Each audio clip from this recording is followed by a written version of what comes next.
This is the Resolute Podcast, where we are discipling and developing men to live with conviction. I am Vince Miller, your host, and today we are discussing how to fast.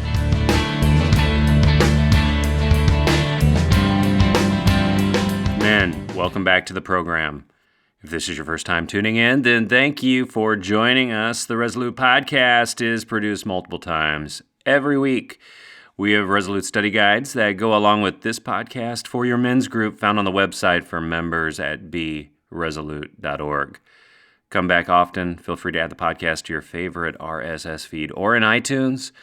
You can also follow us on Twitter and Facebook. All these links are right on the homepage of our website. So let's dive in. Gentlemen, the topic today is fasting and how to do it. And today I am on a fast with a few friends of mine from a variety of places in life that I've encouraged to join me. I'm also fasting with one of my Resolute groups today, and so it's exciting to be able to share these times with them spiritually, even though we're physically apart from one another. You know, I've discovered as I have led men that specifically the men in our groups, very few of them have participated in an actual food fast. Now, it's funny, out of 12 men sitting in a group, I would say only about 3 have ever done it, which I find to be a little bewildering. And it can kind of be a sensitive topic when you bring it up because, I don't know if you know this or not, but we like eating a lot. And there are some guys that are shocked in our group when I suggest a fast because they like eating more than the rest of us sometimes. But I think it's really important to understand this practice and really how to do it, because in the Bible, it's very dangerously, almost closely commanded. It's not exactly commanded, though, gentlemen, but very close to it, because I think Jesus assumes that we will do it. In fact, in Matthew chapter 6, verses 16 through 18, I want you to hear the words of Jesus today as he speaks to the audience in the great Sermon on the Mount. He says this, "And when you fast, do not look gloomy like the hypocrites, for they disfigure their faces, that their fasting may be seen by others. Truly I say to you that they have received their reward. But when you fast, anoint your head, wash your face, that your fasting may not be seen by others, but by your Father who is in secret, and your Father who sees in secret will reward you." Now, we have to recognize here in this moment that Jesus is speaking out against religious hypocrisy. And the whole point behind the Sermon on the Mount is to try to help people to understand a more meaningful way to live life spiritually rather than just simply focusing on behaviors. Because it's not so much about the behaviors, but the behaviors coupled with a heart that is purely motivated. And that's what Jesus is driving after here. So Jesus is driving after engaging in the activity of fasting with pure motivation and doing it because we're in love with our Father in heaven, not to put on a show before other people. But what I love about Jesus' words here are the words that I emphasized, which are, Jesus says, "and when you fast." And then he repeats again later, "but when you fast." And what Jesus is doing here is assuming that we will engage in it. He doesn't directly ever command it, and there is no direct command in the New Testament to engage in fasting, but we can assume that Jesus thinks that we will do it. Therefore, I would say that's about as close as you can get to a commandment, is to say to embrace this discipline, but do it for the right reasons. Now, I think one really important factor to understand is really what is fasting. Fasting is simply to abstain from something for a given period of time.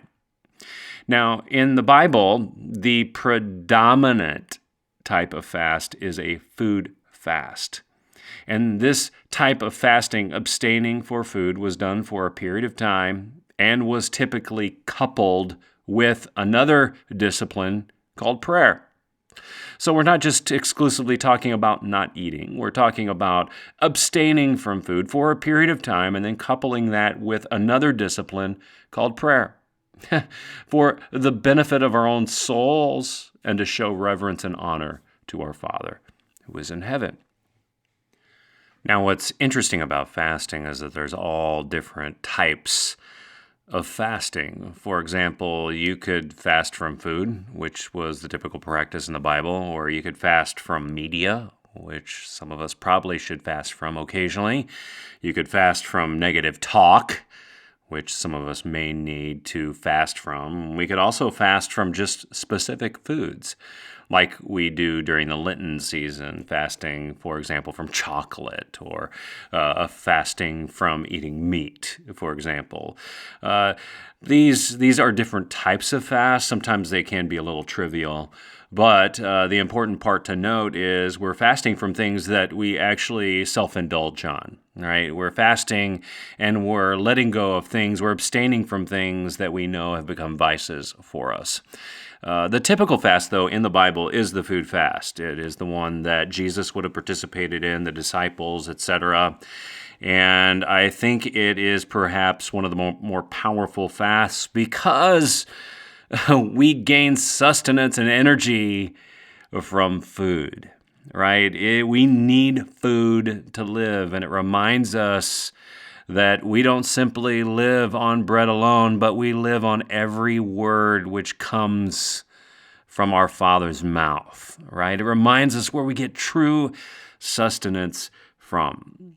So how do we fast? That's the question. What does it actually look like? How do we step ourselves through it? Well, let me give you a few steps here to help you understand how to actually engage in this behavior. First off, step one, you got to determine a purpose. You have to understand why you're fasting. It might be good to just write it down to consider it because there's all kinds of reasons to fast.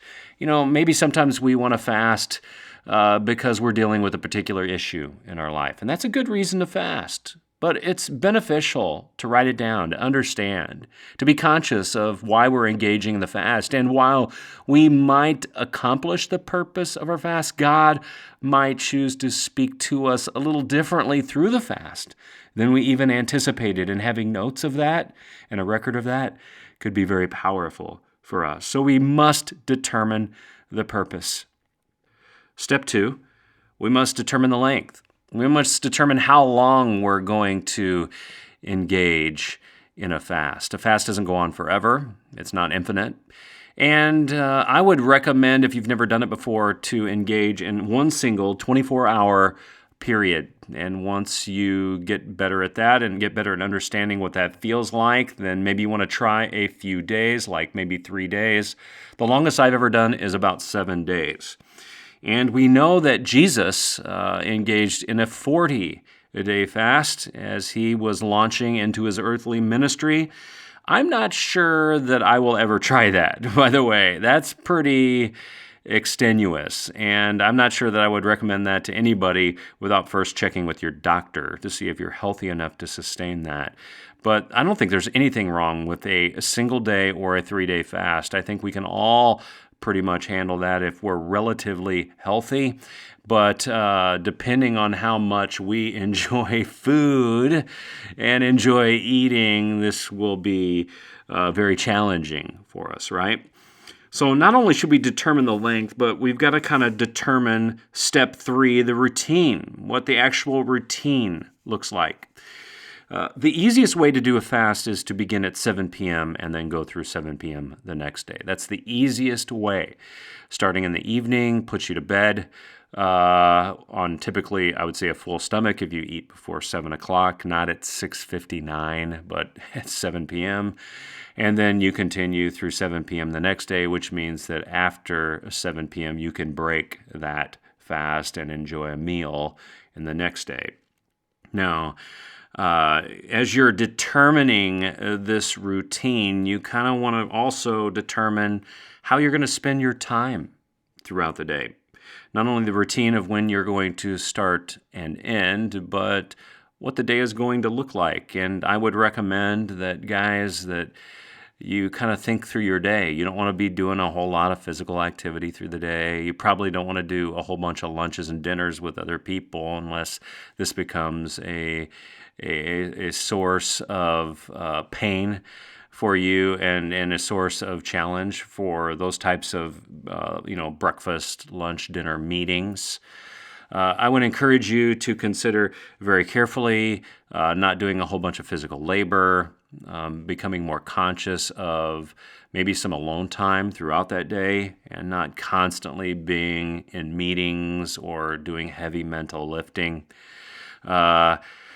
I just think it's important to think about what the day is going to look like for you.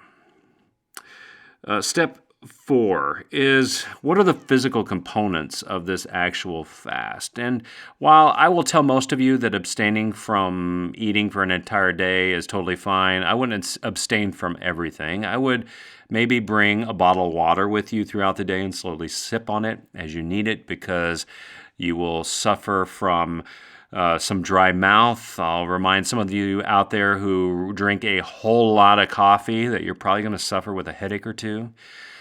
For those of you who have never gone without food for a length of 24 hours, you're going to experience hunger pains. And when you experience those hunger pains, those are going to drive you to attention in your relationship with God. And they're going to draw to mind the fact that you're walking to the kitchen to get something out of the fridge. And, oh, wait a second, I can't do that. Or, man, you're going to walk over to the coffee pot to fill your cup up with coffee. You're going to realize, no, can't do that today. And these are just going to give you opportunities for prayer.